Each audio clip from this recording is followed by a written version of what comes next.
Bikin mie rebus telur gak pakai kompor, jadi semuanya dilakuin pakai microwave. Tinggal kamu taruh aja di mangkok mie dan telurnya, lalu masukin microwave selama 2 menit.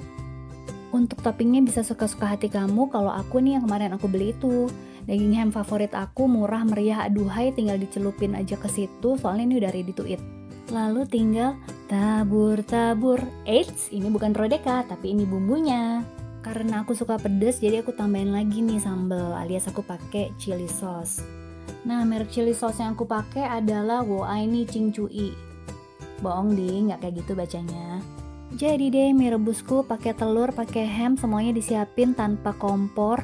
Jadi ini efisien dan ekonomis karena aku nggak perlu cuci-cuci, yang berarti aku hemat air. Selamat makan!